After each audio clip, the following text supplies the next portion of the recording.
evening.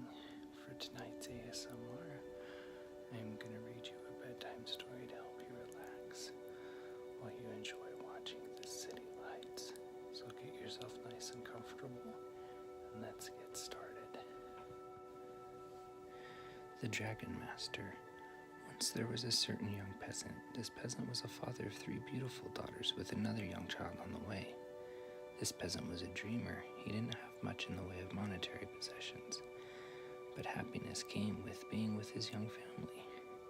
He had a job tending to the king's stables, but this kept him from spending as much time with his young princesses as he would have preferred. As a younger man, he would dream of competing as a jouster in front of the king's court, but due to the passing of his mother and his subsequent betrothal, he chose another life path. He would often speak with his young bride about different paths that would allow them to leave peasanthood and live a more comfortable life. But he could never decide what he needed to do to get out of the stables and make it happen. Oftentimes they would dream together of the home they would build in the distant lands to which they would travel if they but had the money. The problem was simply what to do to acquire the needed money. One day, a traveling event came to the kingdom. This event consisted of numerous people that could do numerous exciting things with dragons. The young peasant and his family would attend the event as time permitted and would come back as often as the event returned to the kingdom. His young girls particularly enjoyed the dragon trainers that would narrate the games they played with their dragons. The peasant and his wife did not find this entertaining exactly, but they were astounded at the money these dragon trainers would earn. Other dragon events were more interesting to the peasant. Some dragon trainers would train their dragons to do tricks of particular difficulty. Often these dragons would fail in their tricks, but the trainers would continue to try again and again until the dragons completed the challenge. The ironic thing was that some dragon trainers would make an event of the failures, while others were making events of only the successes. As these events and dragon trainers became more popular and more people consistently returned to these particular dragon trainers events, they would make more and more money. The young peasant realized that owning a dragon cost relatively little money, but to be a popular enough dragon trainer to make enough money to leave the stables was particularly daunting. The other issue the peasant noticed was in deciding what to do with his dragons that had not been done before. He didn't want it to look like he was simply copying the other dragon trainers' ideas. He and his young bride stewed over this idea for years, constantly delaying their own dragon training. It wasn't until the young peasant was rejected in his application to join as an assistant to a popular dragon trainer that he realized he should just begin anyway. He realized it could take years to come up with his own unique idea, so rather than delaying, he decided just to start dragon training and maybe he'd eventually find his niche. When he first began training, he started simple. He and his young family started training their dragon and would invite everyone they knew, friends and family, to come watch. The rule of the kingdom was that a dragon trainer needed a certain amount of followers before the trainer was allowed to charge money for people attending their events. Suffice it to say, it was a long and painstaking process. The young peasant would come home from his work in the stables, put on some events with his family, then go to bed and wake up in the morning and go back to work in the stables. Not many people were interested in attending his events. The young peasant would often get discouraged and would even consider giving up altogether. However, he would take solace in the fact that many popular dragon trainers started from humble beginnings such as his own. Sometimes it would take a year or two before they had enough followers at their events that the kingdom allowed them to charge entrance fees. But persistence allowed him to stick with it and become popular enough to become a full-time dragon trainer. The young peasant realized that if he wanted to leave the stables, he needed to be more consistent with the quantity of events he was putting on. Slowly but surely, his dragon training skills began to improve and he slowly gained more followers. While other dragon trainers may only put on an event once a week or even once a month, these trainers had millions of followers that would flock to the kingdom to see the extreme events that were put on. The peasant realized that he didn't need millions of followers at monthly events to make money. He decided that if he put on daily events where only a few thousand attended, he would make enough money to quit his job in the stables and be a full-time dragon trainer. At first, it was a difficult task for the peasant to put on daily events. In the beginning, he was lucky to put on 10 events per month. As time went on, though, he improved on the consistency with which he was putting on events as well as the quality to each particular event he put on.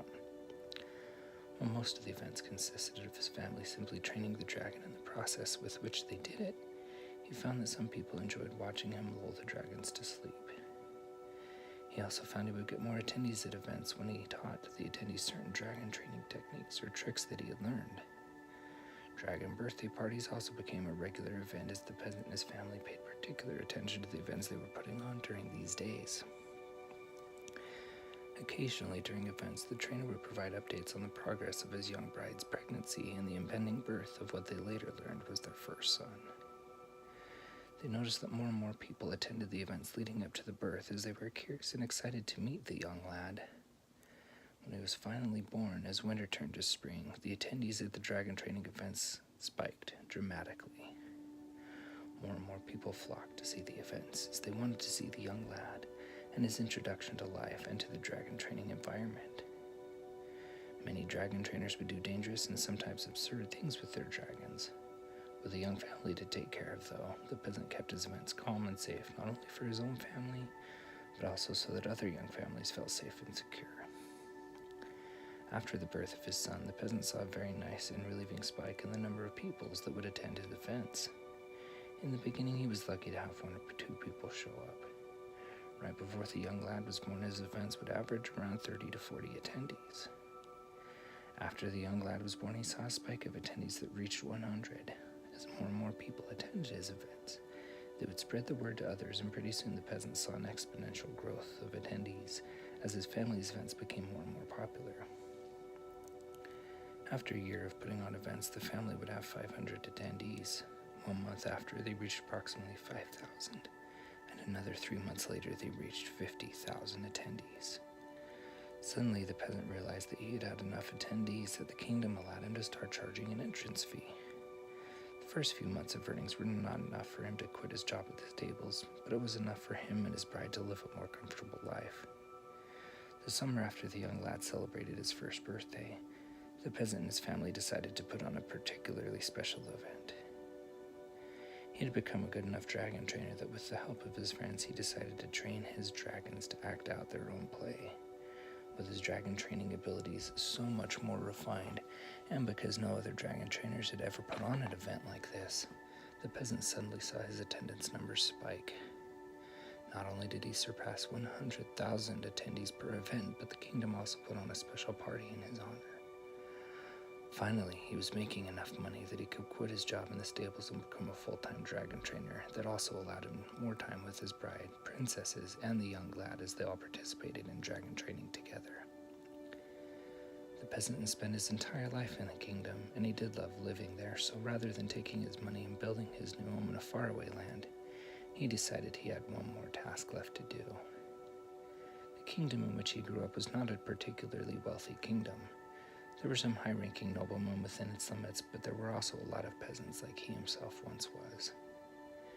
He noticed in the days before he was a dragon trainer that there were many kind and wise trainers that may have been wealthy noblemen, but they would take their wealth and give it back to the masses. Some trainers would build homes for those less fortunate. Some would give away vast amounts of their wealth. Some would teach other aspiring trainers how to be successful. Some would simply allow their attendees to join with him in some of their events. The peasant and his young bride had decided long ago that if and when they transitioned from peasants to noblemen, they too would use their wealth to bless and brighten the lives of others in any way they could. The first things that they did after building their home on the outskirts of the kingdom was to invite many of the attendees that were big fans of theirs to their estate to enjoy a fine feast and the opportunity to be members of the next event. This happened often, as it not only brightened the days of their fans, but it brightened their own as well.